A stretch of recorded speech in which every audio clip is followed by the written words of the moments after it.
So, it's always about the front desk here. It's always about, it's funny. It's always about the front desk, yet the front desk lives within the patient life cycle. The front desk success lives as part of patient success. The front desk lives as part of patient success and business success. And it all just comes together, and we gather up here every week, or I put together a front desk success training program, or put together this mastermind, or put together a Facebook page where basically I just mash all this stuff together. And if you've been looking at the videos on YouTube, I think I said Facebook, sorry, a YouTube page, if you look at all the videos on YouTube, it's about the front desk and where it fits in that patient life cycle. It's about the front desk and where it sits in patient success, because none of this stuff exists without the bigger picture of who we're trying to help and what the life cycle is in the business, okay? So what I want to share with you guys, and this is the context around the mastermind, and this won't be a long one, yet, I do like to share with you what I'm doing these days. And I do like to share it here along with other content that you can implement daily, which this will come up, which you can implement in your practice to start the journey to be more successful. So currently what I have is I have a core group of things that I'm doing, which is really I've been looking towards doing. The virtual front desk sales systems and for virtual front desk sales associates that I've created with Todd Wickstrom. And we actually have our first couple of customers going with that, where we have hired and trained salespeople to be the entry point into your business, to fill the sales role of that front desk role that we call, right? Voice of the company, face of the company, admin. So we created we call it Mudita Virtual, that's the name of the company, and we are hiring and training and onboarding people for your practice to fill that voice of the company, to be the entry point to your business, to facilitate growth of your business, to put more people in your business, so on the schedule, who will arrive, pay, stay, and do their marketing with you, right? So there's that. I also have the Front Desk Success Training Program, where I work directly with practices, businesses, companies, clinics, and their front desk to train them on the principles of what it takes to create this front desk success. And in that, we do recorded lessons, and we do live lessons, and we do role playing, and we do a lot of listening to phone calls to get their teams dialed in to deliver on all the things I just talked about. Arrive, pay, stay, and do your marketing with you, right? So, and there is work to be done, and it's a 12-week program, and there's some accountabilities, yet it's about training, and it's really about what you do, right? Just like school. It's about what you do when you're not in class. It's about what you do after the class is over that deems if you're successful. This goes into the third thing that I now have, which is what I'm calling the Front Desk Profit Makers Mastermind Group. And I call it a mastermind group, just like I use the word front desk. It's a way to grab your attention, to at least get you to understand that what we're doing, right? We're putting a group of people together in a room to create more knowledge. Cool, that's a mastermind. It's, and again, just like front desk, it needs to be defined better, and that's what I wanted to do today, was define this mastermind thing, right? What is this mastermind? Sorry. Right? What is this mastermind thing about? So that's what I wanted to do, is define today, because it's not just about learning. It can't be about learning, right? It has to be about this, we could call it the three-legged stool that I love so much. It has to be about learning, execution, right? And accountability. We have more learning available to us. We have more knowledge available to us at this point in time in my life than I've ever had available in one slot. So why aren't people more successful? Well, because what we don't have is more drive towards execution and accountability. And I would argue, even though we have more access to knowledge, the drive and striving for accountability and execution hasn't changed. It's still on you to do it. And it's interesting because I see a lot of people talk about execution without accountability. And you see this conversation around accountability, and accountability involves execution. So I love these two words together. And this group is about learning, it's about execution, doing, implementing, and accountability, right? So you're doing it. Are you doing it correctly? Are you seeing the results you want to see? That is the accountability part, right? What metric? So accountability is not just, right, doing, because a lot of people may say, well, execution and accountability are the same thing. Accountability is having a metric. Jerry, I need you to make 10 phone calls today. At the end of the day, did you do them or not, right? Step one is, did I give you the tools to execute it? Step two is, did I tell you how we're going to measure success? Yeah, I want you to make 10 phone calls. That's it. If you do that, we're successful. Cool. I give you the tools for execution, the phones, the conversations, the scripts to do, the templates, and then you did it or you didn't. That's the accountability part. And that is, the accountability part actually is in my front desk success training program. I've shared that all over in the videos on YouTube, the accountability we're looking for. But then again, where's the execution, right? And that's how I see this class coming together. It is a group of 12 clinics, right, of which gets split up, because what I've learned with my front desk success training program is the number of people we need to have on live calls to make sure that everybody gets what they need. And there'll be these monthly live calls. And part of all of this, right, because, and by the way, it isn't just regurgitated content. I've got content. If you guys could see my walls, I've got content. I've got enough content to post a video for the next 52 weeks. Is it the same content? You know, big answer is yes. Is it in different contexts? Yes. Has it been put together differently? Yes, right? And I started creating a online library, not the YouTube page. The YouTube page is not an online library, where I started putting together videos and I sorted everything I have into categories. 1, 2, 3, 4. There's 4 categories, but there's like 2 subgroups, and then in each subgroup, there's probably 5 to 10 videos. So I've got enough content to continue to push out for a year, 1 a week, 2 a week. So the knowledge part and the the knowledge part and the information part of the mastermind is never going to be enough. And I've been in those masterminds, so have you. Push out a bunch of stuff, great. At about month 3, you burn out, you roll out, because it's just more information and life catches back up with you. My goal with the mastermind is to push content out, get the live groups together, and bring back, what did you do with it in your clinic this week, this month? What do we, and then what were the metrics of success on that? The accountability. So did you roll it out? Number 1, yes. What was the result? The accountability, number 2. And then we make changes, right? It's either successful or it's not. Could be middle of the road, right? So stay course. We were successful, stay course, do it more. We weren't successful, okay, let's review. And it's going to be month after month of that. So it's not just pushing out knowledge and education and information. It's about doing and then coming back and being held accountable for it. So this group is not about putting 12 people in a group and letting them flounder for 12 months. It's about, from the beginning, setting people up from success and then constantly going back and rechecking on a monthly basis. Are you on the path to success? I will not, and this is being recorded, I will not keep people in the group who aren't executing. I will not keep people in the group who continue to, right, deliver less than is expected. Maybe you don't have and that's interesting. If you go 2 months and you're not delivering, 3 months and you're not delivering, and I keep telling you, well, just change the script, and you keep doing it and it's not changing, then that's on me, right?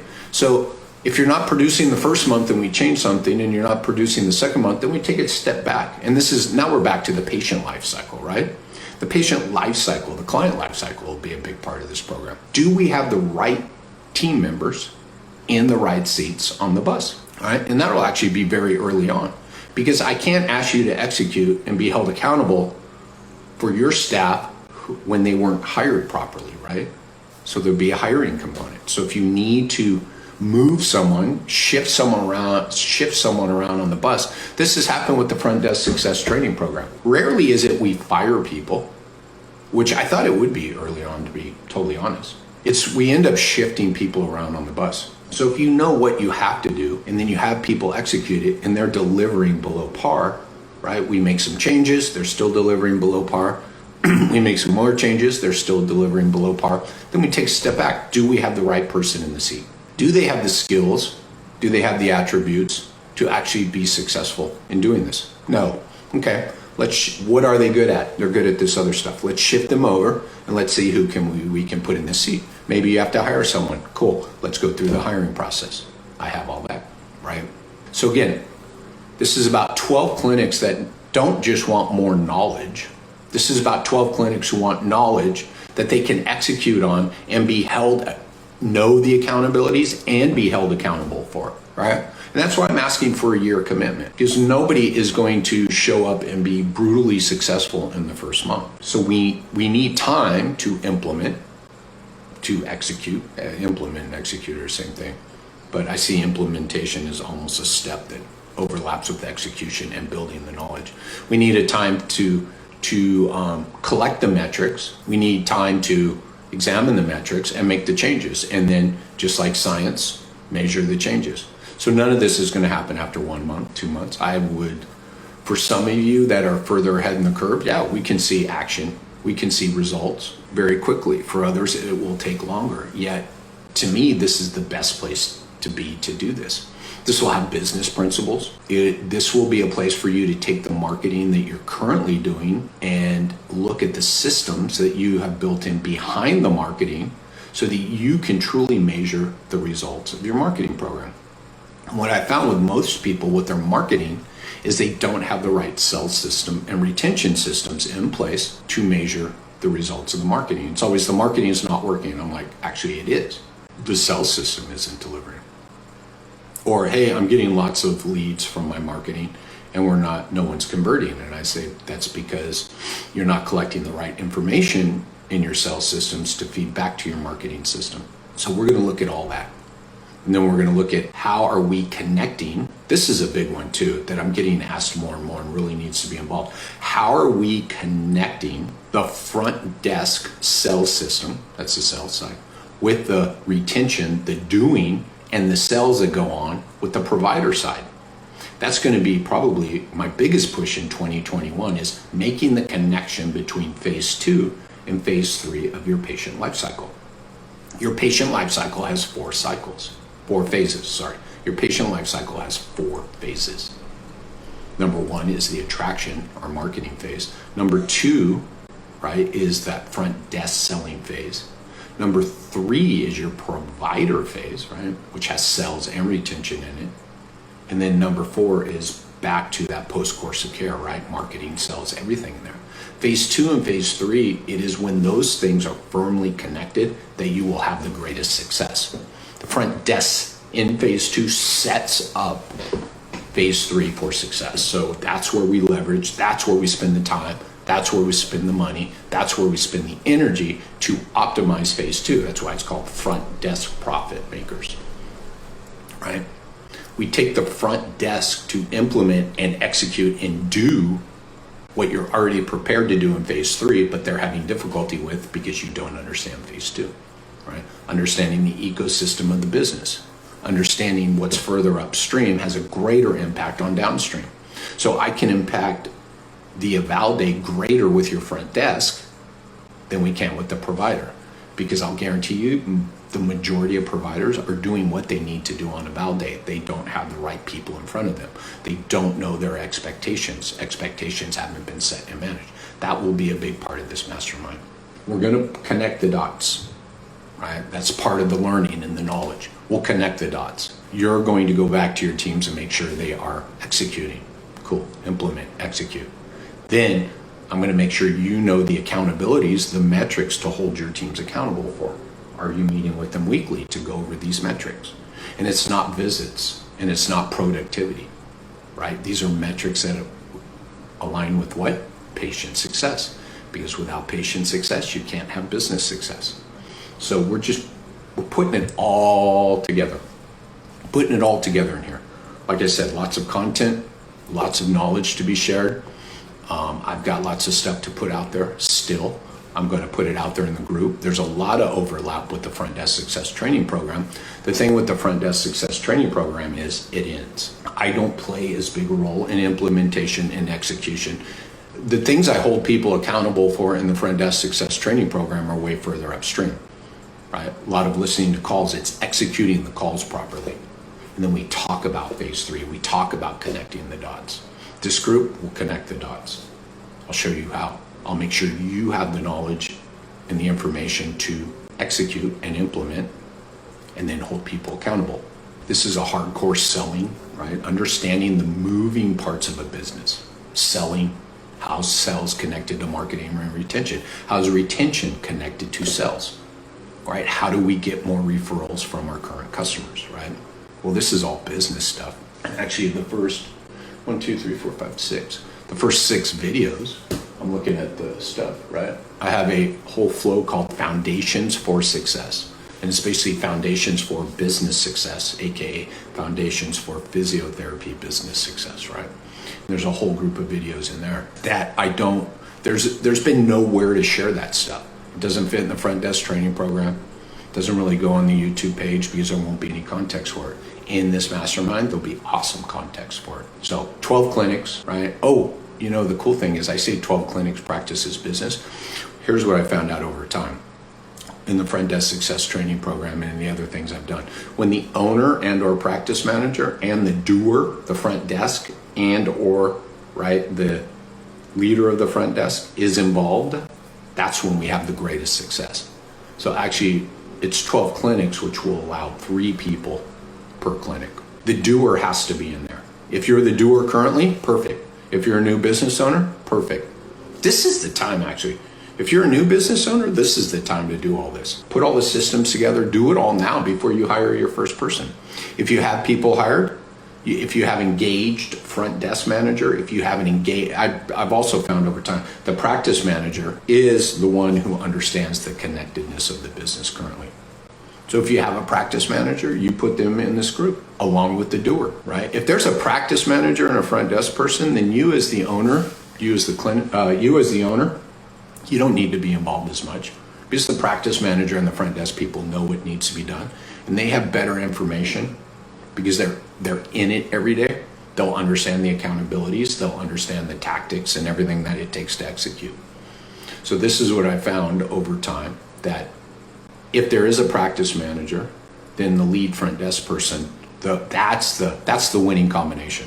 If there's no practice manager, then the owner and the lead front desk person. And again, so 12 clinics yet, I'm allowing 3 from each clinic, up to 3. If you have less, that's fine. If you have more, we can talk about that, right? Maybe you rotate those people through. There'll be a lot of content. There'll be a lot of interaction in a private group. You have to, right? That's the way we communicate. That's the way we'll share. When one person in the group brings a phone call or a problem they had in their business this week, I guarantee you all other 11 practices and businesses will grow and learn from that. And so there will be a lot of sharing. There will be a lot of activity. Here's the other thing that can't happen in this group. You can't sign up and disappear after 3 months. You can't. You got to be engaged. You got to be sending someone to the class. You got to have people posting things if you want to be successful. This is about success of the people who are involved. So think about this for a second. If you think about it, if I'm going to give you metrics of success and the ways to measure your accountability and none of you are delivering, that may be back on me and that reflects back on me. I've already thought about this. I understand all this. It's happened in my front desk success training program. So my goal, my number one goal is to make sure you all are successful. That's the only way I can be successful, right? So I'm not going to let people join the group and then disappear. I'll see what you need. We'll have a conversation. But this is about, right? This is about connecting the dots. This is about ongoing execution and implementation. And again, front desk success training program, awesome, 4 months. After the end of 4 months, it's all on you. This is the continuation. This is saying, look, let's continue this journey. We're learning all the time. Let me give you this information in a specific order and let me flow it out in a manner that you guys can implement every month, right? Instead of the fire hose, we take it down to a mini fire hose. And you go back and you implement it. And the ROI on this program, just take what one new patient a month is worth to you. I love that equation. And then I say, okay, one new patient a week. So 4 new patients a month, what is that worth to you in the revenue stream? I guarantee you the ROI should be about, 5 to 10 times the cost. And I call it an investment because if I'm going to give you the knowledge, show you how to execute, and give you the accountabilities, it's an investment because you get to grow your business on it. An investment is something that returns an ROI. You pay monthly for your phone. That's not an investment. This will be an investment because there'll be a return on the investment. If you want more information, I've got a sheet with everything you need. You can comment down below or you can reach out to me privately. And the plan is to start this thing on December 1st, with or without 12 clinics. We're going to start.